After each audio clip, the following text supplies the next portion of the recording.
The Howling Festival of the Konyak Naga tribe was celebrated on April 5 at the local ground in Tobu Town Mon District, organized by the Konyak Union Tobu, Tobu Student Union and the Town Council. The Nagaland Department of Power has announced a planned shutdown of the 66 kV powerhouse transmission feeder from April 7 to April 10. The shutdown will take place daily between 4:30 am and 9 am to facilitate 132 kV transmission tower division works. Patkai Christian College hosted its annual cultural day on April 5 at the Bandrock Chapel Auditorium. The program featured a vibrant display of traditional performances including folk song, folk dance and folk drama, showcasing the rich cultural heritage of the region. The central government held a crucial meeting on Saturday with representatives from the warring Meitei and Kuki communities in Imphal, Manipur to find a lasting solution to the ongoing conflict that began in May 2023.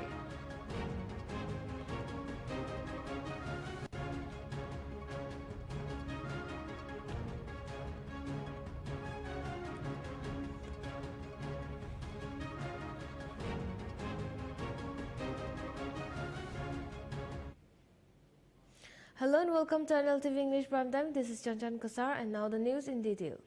Patkai Christian College hosted its annual cultural day on April 5 at the Bandrock Chapel Auditorium.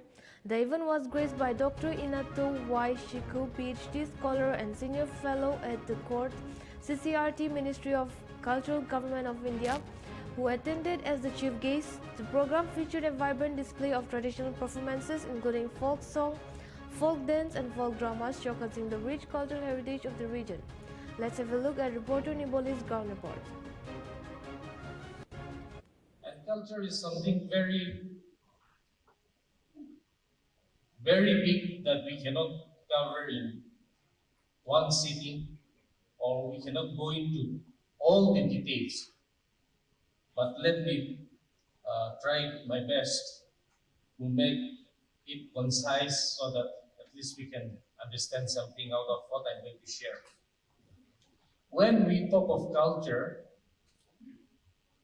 generally the thing that comes to our mind is our traditional dresses, the ornaments, or a folk song or a folk dance. But we should know that culture is way more bigger than that. What is culture? We all know what is culture, but according to UNESCO, culture encompasses the distinctive spiritual, material, intellectual, and emotional features of a society or social group, including art, literature, lifestyle, ways of living, value systems, traditions, and beliefs. It's such a vast topic that we cannot cover. But the inference here that I'm making is we should know that culture is actually way more bigger than what we generally think. Culture has many elements, but we can, in gist, we can say that it has spiritual elements, that is beliefs, values, and philosophies. It has material elements, objects and creations such as art, architecture, and technology we can see and touch. Then comes intellectual aspect, which is knowledge, ideas, and ways of thinking. And lastly, emotional, which is feelings, attitude, and expressions. So if we bring all these things together, it is something very, very big, which needs a thorough and deep thinking in order to understand it fully. If we are to describe the culture, the term culture anthropologically, we may say that culture is a way in which we humanize nature, making it meaningful not only for the present generations, but for the generations to come. So, in that sense, we have a huge responsibility in understanding culture, maintaining it, and passing it on to the future generations. When we talk about culture, it is always associated with heritage. So, when we are talking about culture, when we want to study about it, we have to study what is cultural heritage. Cultural heritage can be understood in many ways, but according to the discipline where we can do systematic study, it is divided into two parts. That is tangible and intangible cultural heritage. Previously, we call it material and immaterial cultural heritage. But at this point of time, in academic exercises, we have started using tangible and intangible, which means tangible, which we can touch, which we can see. Intangible, which we cannot see, but it's there. Which we cannot touch, but it's there. Tangible cultural heritage includes physical objects and structures like buildings, monuments, archaeological sites, artworks, and other material remnants of the past. And when we talk about intangible cultural heritage, this encompasses practices, representations, expressions, knowledge, and skill that communities recognize as a part of their cultural identity, including oral tradition, performing arts, social practices, rituals, and festivals. A combination of tangible and intangible cultural heritage makes. The Nagaland Department of Power has announced the planned shutdown of the 66 kV powerhouse transmission feeder from April 7 to April 10. The shutdown requested by the Assam Electricity Grid Corporation Limited will take place daily between 4:30 am and 9 am to facilitate 132 kV transmission power division works in the old Lahorijan area of Katkati Bogajan. During this period, power supply to several substations including Powerhouse Burmakim, Dairy Farm and Nito Farm will be affected.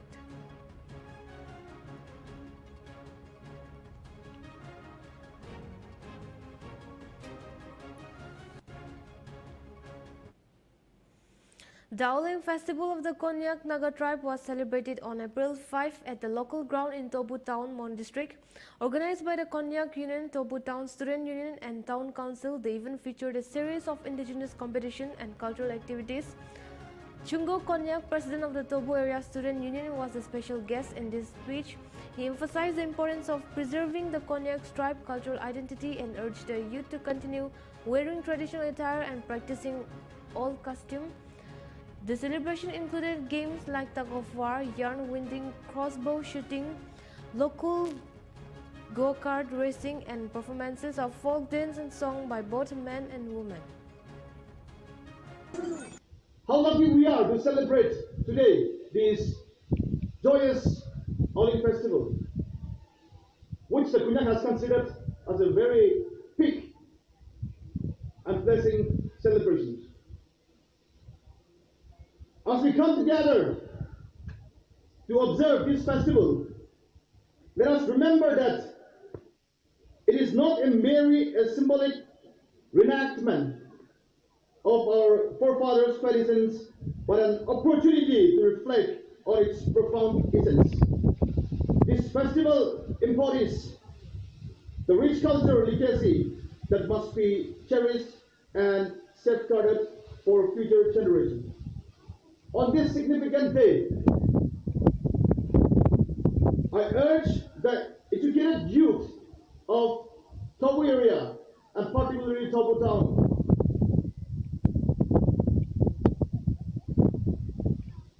to be very cautious, to be always ready to know. The 31st Biennial General Conference 2025 of the Angami Student Union began on April 4 and will run until April 6 in Konoma village. The inaugural session today saw N. Jacob Zimomi, Minister for Faith and Cooperation, urging youth to explore entrepreneurship and emphasizing the role of student union in fostering community unity. The event hosted by Konoma Student Union also featured speeches from Tejao Vihenyo, President of the Angami Public Organization, and Medovi Ri, President of the Naga Student Federation. The session included a welcome address by Niguvoto Cruz and a special song by Megono Tase. This beautiful, wonderful, historical Naga Angami village. And so I'm very grateful for giving me this opportunity to be here with all of you. This place has played a very significant role, a historical legacy left behind by Angami leaders in the past who had fiercely fought against the external aggression during pre-independent times. We salute all those leaders in the past who had kept the identity of the Nagas, who had held the identity of the Nagas very high and had contributed significantly for a growth and development of our state. My friends earlier had spoken about how the Angami tribe had encountered Christianity and how responsibility had to be carried out, because with privileges and opportunities comes a responsibility as well. You all have done well, and much needs to be done again, because we have to work collectively in tandem so that peace, prosperity and development of our state is achieved. So that is at large. I'm very happy and thankful that one reception was given to me. Thank you to Konoma Students Union for presenting me a Mithun. This is a respect shown to my tribe. I will convey it to our Simi community as well. As said earlier by my friends who have spoken before me, we cannot grow in isolation. We cannot confine ourselves within four walls. Nagas as a whole need to grow. We are one of the most fortunate tribes to lead the Naga people. And therefore we must take the responsibility. The onus is on to us to take them forward. And I'm sure we're leading in the right direction. Though there is a lot of fragmentation in Naga society today. But there is hope. People are working towards it. All are not the same. People are struggling. Our churches are praying hard for the Naga people. Many Nagas voluntarily are being peacemakers to see that the dreams of our forefathers translates into a reality. So I'm very fortunate to be addressing the Angami Students Union Biennial Conference. And this is the first appearance for me to be addressing the Angami Students Union, or for that matter, a tribe. So this was a blessing for me. Thank you all for having me. You see, today, the greatest strength of India is our human resource. Human resource means our youth.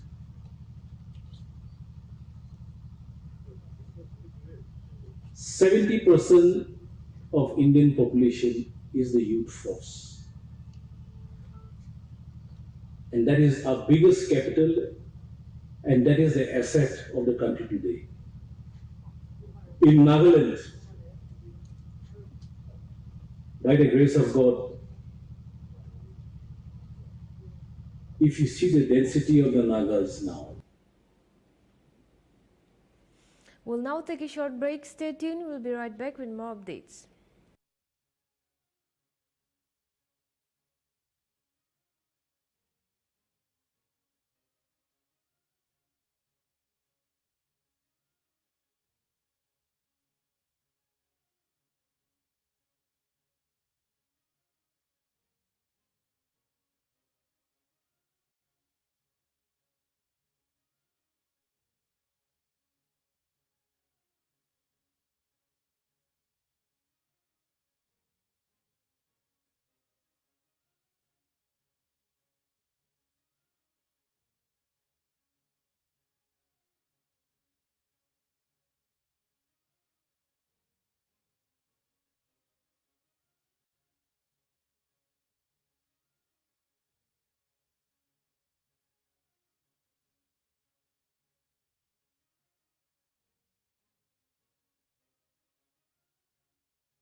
Welcome back. Let's get back with the news. The innovative Farmer Demo Park was inaugurated in Botsa, Kohima by Minister for Women Resource Development and Horticulture, Salhotono Cruz, with Chief Minister Dr. Nifirio and village leader in attendance. Cruz highlighted the park's potential to boost income, diversity, livelihood, and promote hortitourism. The park will offer farmers opportunities to share knowledge and adopt innovative sustainable farming practices featuring hydroponic system, drip irrigation and organic farming. The park aims to enhance horticulture techniques while fostering community engagement. Officials expressed optimism about the park's role in transforming farming practices and strengthening local economies.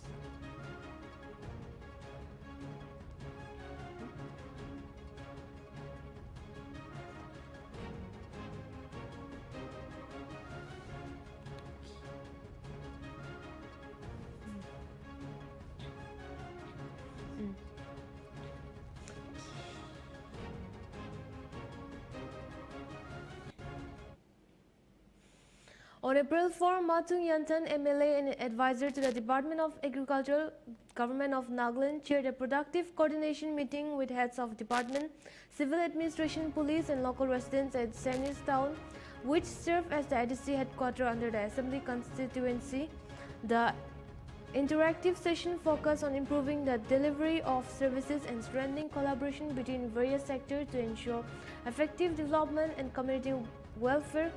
Yantan expressed gratitude for the active participation of all stakeholders, emphasizing that collective efforts will continue to drive progress and address the needs of the community.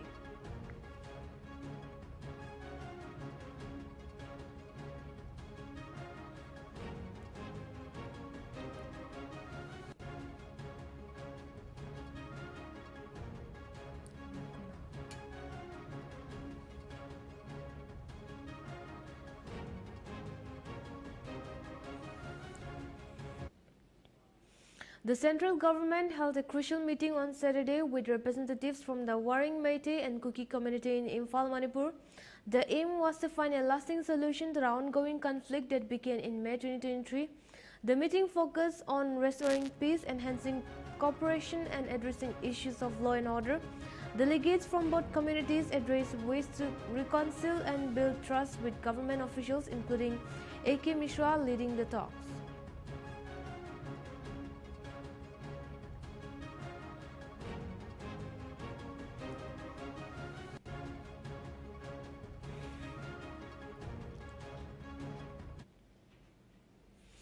In Assam, the National Human Rights Commission has taken suo cognizance of the detention of a journalist during a protest in Guwahati. The journalist Dilwar Hussain A chief reporter for the Cross Current was arrested on March 25 following a demonstration outside the Assam Cooperative Apex Bank Limited, where protesters were demanding an inquiry into alleged financial irregularities at the bank. The NHRC has issued a notice to the Director General of Police Assam requesting a detailed report within 4 weeks. The Commission has expressed concern about potential violation of the journalist's right during his detention.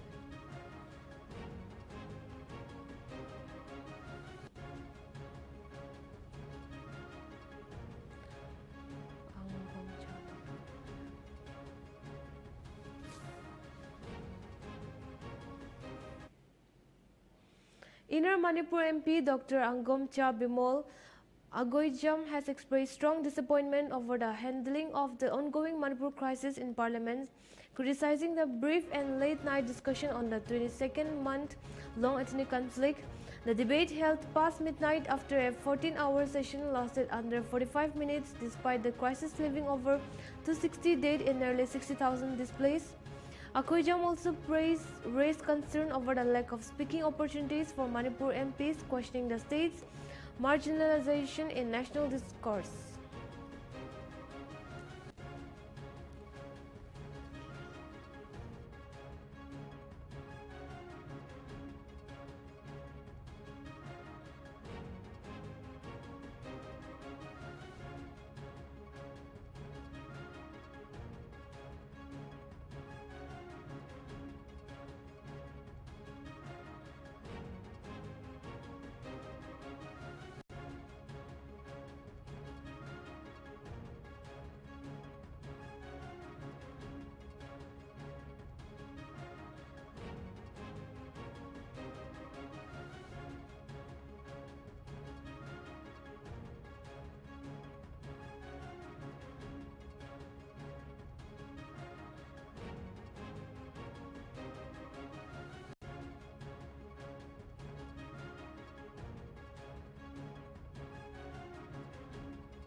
Assam Chief Minister Himanta Biswa Sarma will attend the Mopin festival celebration in Alo, West Siang District, Arunachal Pradesh as the chief guest. Sarma extended his greeting to the Galo community on social media, sharing his excitement to join the traditional festival. Arunachal Pradesh Chief Minister Pema Khandu also welcomed Sarma, emphasizing the unity between the two states. The Mopin festival, celebrated by Galo tribe, marks the harvest season and is known for its vibrant dances, ritual and communal feasts.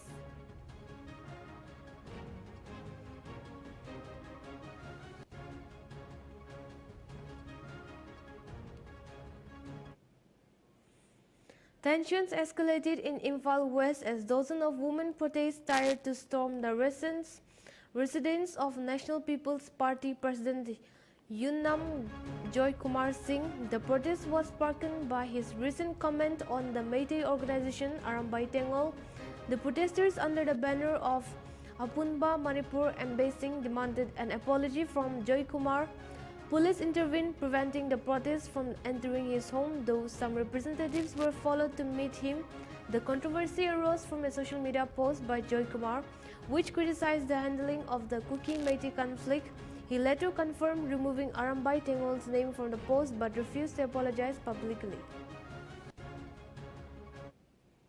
आज किस लिए आया है वो बताने के लिए हम लोग उसने इंस्टाग्राम में एक मैसेज दिया था ट्विटर में तो उसमें उसने लिखा है अरामबाई टेंगो ने कुकी को अटैक किया है वो तो झूठ है मणिपुर को वायलेंस को लेकर हाँ जी तो उसके लिए हम लोग आया है उसका घर में लेकिन बार बार बोलने से भी वो हटाने के लिए वो अरामबाई टेंगोल को हटाने के लिए हम लोग ने बोला लेकिन उसने हटाने के लिए वो उसका मन में नहीं हटाएंगे आज किस लिए आया है वो बताने के लिए हम लोग उसने इंस्टाग्राम में एक मैसेज दिया था ट्विटर में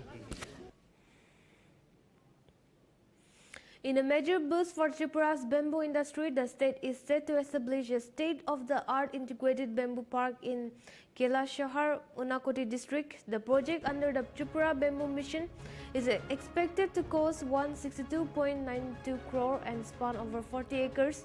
The park will feature modern production unit focusing on value-added bamboo products such as biodegradable utensils, activated charcoal, and eco-friendly bamboo fiber cups.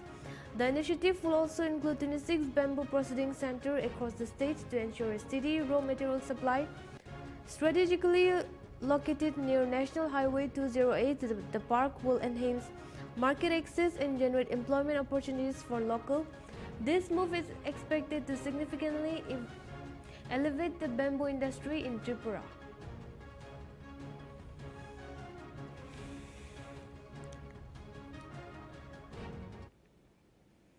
Four militants from two band groups were arrested in separate operations across Manipur on April 4. Two members of the United National Liberation Front were detained in Bishnupur district for their alleged involvement in the abduction of AK-47 47-year-old man Laitom Ja Dilip Singh. The abduction was rescued and a white bolero used in the crime along with other items were recovered. In separate action, two militants from the Kanglipak Communist Party were arrested in Thobal for extortion activities. Weapons, ammunition and mobile phones were seized from the position.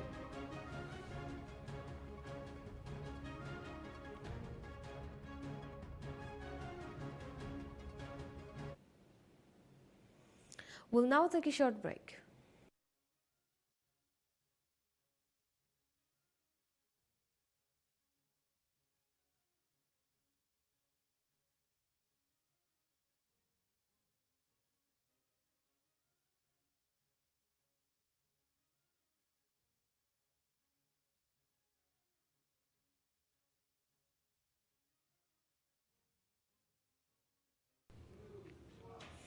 Welcome back. Let's get back with the news. A 40-year-old auto driver, Shemal Badia, tragically lost his life in a collision between two cars on the Jolaibari bypass in Tripura South District. The auto was crushed in the accident, trapping Badia inside. He screamed for help and passerby rushed to his aid, cutting open the auto to free him. He was initially taken to Jolaibari Primary Health Center and then referred to Santir Bazar Hospital, where he was pronounced dead. His ultimately death has left the local communities in deep sorrow.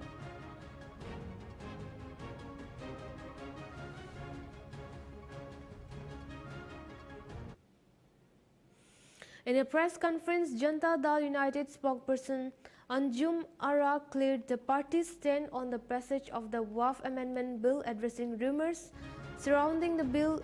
Ara explained that JDU had presented several concerns to the Joint Parliamentary Committee, which are accepted and incorporated. The party's 5 key suggestions included maintaining the status quo in land matters, making the law prospective, protecting religious buildings, authorizing higher officials and dispute resolution, and extending the deadline for registering Waqf properties. With this concern addressed, decided to support the bill.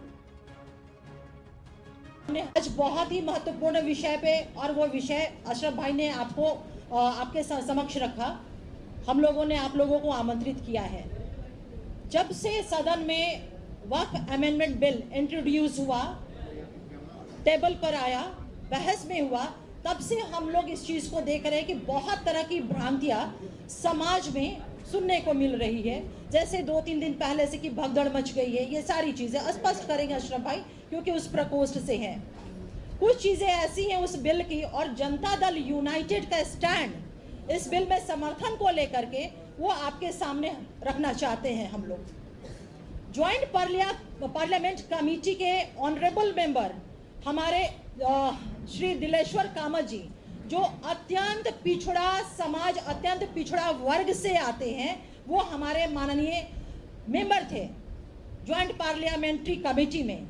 और Janata Dal United का जो concern हम लोगों ने आदरणीय दिलेश्वर कामत जी के माध्यम से, जो पार्टी का कंसर्न था, जो हमने सुझाव दिया था, उस सुझाव को अक्षरशः पालन किया गया है। और हमारा जो कंसर्न था जेपीसी के समक्ष जो रखा था हम लोगों ने, वो था कि जो सामाजिक संगठनों के बड़े नेता थे, उन लोगों ने अपनी आशंकाएं, अपनी चिंताएं हमारे माननीय मुख्यमंत्री आदरणीय श्री नीतीश कुमार जी के समक्ष रखा था। और उन्हीं आशंकाओं और चिंताओं को हम लोगों ने जेपीसी के समक्ष हम लोगों ने रखने का काम किया था। जो हमारा सजेशन था, सजेशन भी कह सकते हैं और शर्त भी कह सकते हैं, अगर इसको दूसरे वे में कहें, हमारे सारे सजेशन को मान लिया गया था। 5 सुझाव हम लोगों ने दिया था जेपीसी के समक्ष, और वो 5 सुझाव बिल में, इनकॉर्पोरेट बिल में उसको लाया गया, तो हमारी पार्टी ने समर्थन दिया। पहला जो हमारा सुझाव था, जमीन राज्य का मामला है, लैंड स्टेट मैटर है, और इसलिए कानून में भी ये प्राथमिकता बरकरार रहेगी। अब सोचिए कि जिस राज्य का, जिस प्रांत का, जिस बिहार के माननीय मुख्यमंत्री श्री नीतीश कुमार जी मुख्यमंत्री हैं, वहां पर जमीन को लेकर के जिस तरह से बातें उड़ाई जा रही है, कही जा रही है, भ्रम पैदा किया जा रहा है, कहीं कोई इस तरह की बातें हो सकती है क्या? माननीय मुख्यमंत्री नीतीश कुमार जी के रहते हुए अल्पसंख्यक, वंचित, शोषित, ये तमाम तबकों के हितों की रक्षा पे कोई उंगली भी रख सकता है क्या? जिसका निगाहबान, जिसकी रक्षा सुरक्षा माननीय मुख्यमंत्री नीतीश कुमार जी स्वयं कर रहे हैं।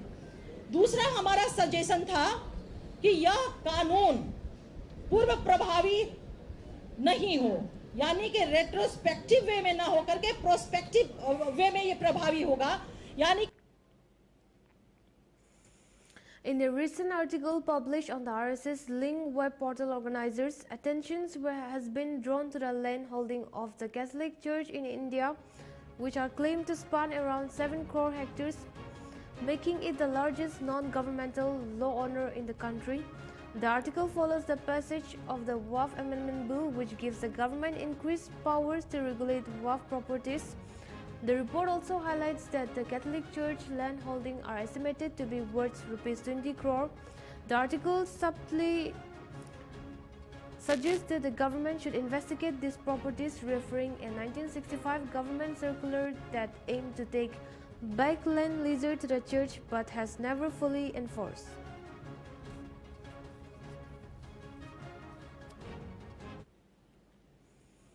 Prime Minister Narendra Modi will inaugurate India's first vertical lift Sia bridge, the new Pimban railway bridge in Tamil Nadu on Sunday. Coinciding with Ram Navami, the 2.8-kilometer bridge costing over rupees 550 crore connects Rameshwaram to the Midland and featuring a 72.5-meter vertical lift span, allowing ships to pass while maintaining train operations. Following the inauguration, the Prime Minister will perform darshan and puja at the Ramaswamy Temple. He will also lay the foundation for various rail and road projects worth over rupees 8,300 crore in the state.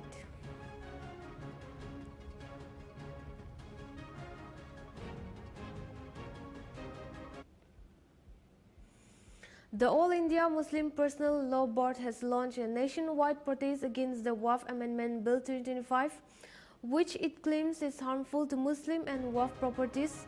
General Secretary Maulana Fazul Rahim criticized the government for ignoring the minority communities' concern. Peacefully protests were held in multiple cities with demand for the immediate withdrawal of the bill.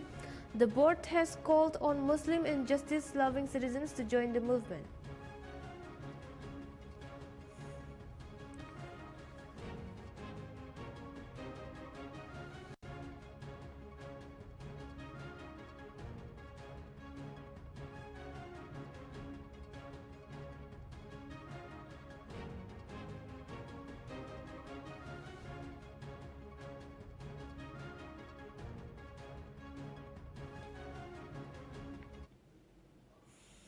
The Delhi Metro Rail Corporation has launched an updated feature on its Momentum 2.0 Delhi Sarti app, allowing commuters to book metro tickets and first and last mile rides in a single transaction. Developed in partnership with Auto Payment Solution, the new feature aims to make travel more convenient by eliminating the need for multiple bookings. The app also includes partnership with Perido and bike taxism and auto rickshaws, as well as Shreds, a woman-led startup providing bike taxi exclusively for women. The process is simple. Commuters enter their destination and the app suggests the nearest metro station and available first and last mile options.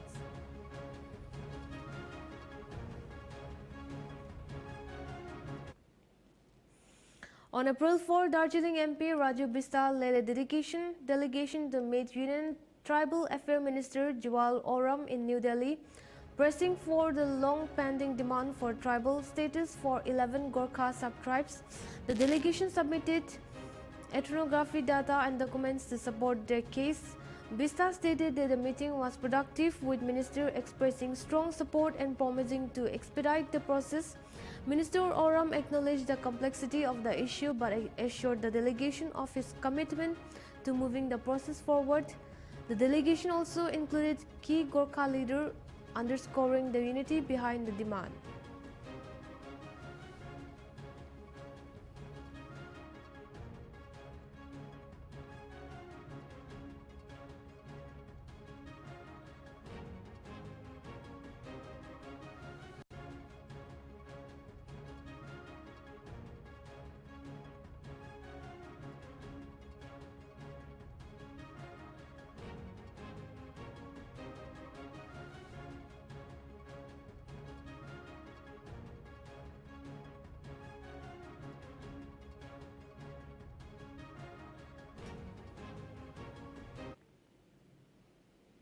Prime Minister Narendra Modi has made history as the first foreign head of the government to be hosted by Sri Lanka's president since it took office in September 2024.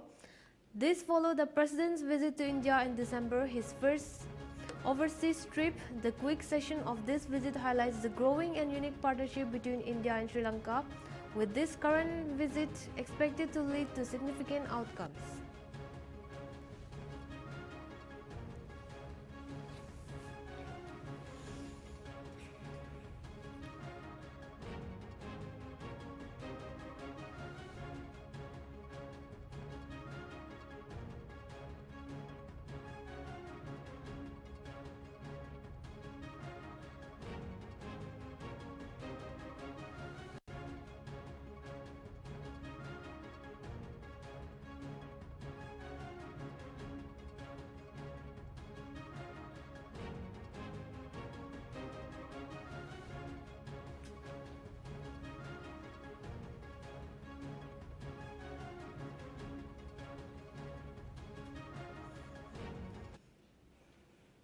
A couple named Purnima and Navin tragically lost their life in a road accident on National Highway 48 near Tumakuru. The accident occurred when their vehicle collided with a tractor.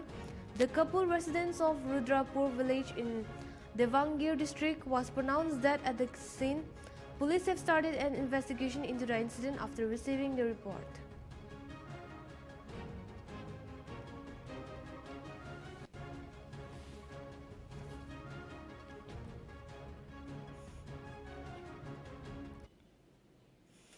An Indian national was stabbed to death near Ottawa in Rockland, Canada, and police have taken one suspect into custody. The High Commission of the India in Ottawa confirmed the incident on Friday, expressing deep sadness over the tragedy. While the victim has not been identified, the mission stated that the police are investigating the matter and a suspect has been apprehended. The High Commission posted the update on social media, offering condolences to the family and community.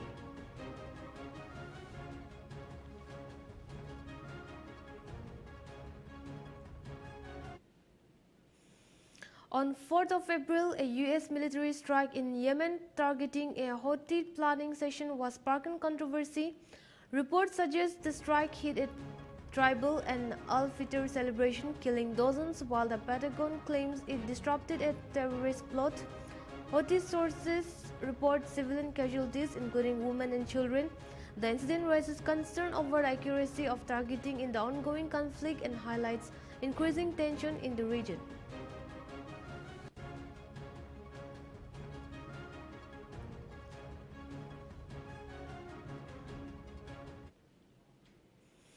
That is all for the Nltv English Prime Time. For more news and updates, keep watching Nltv.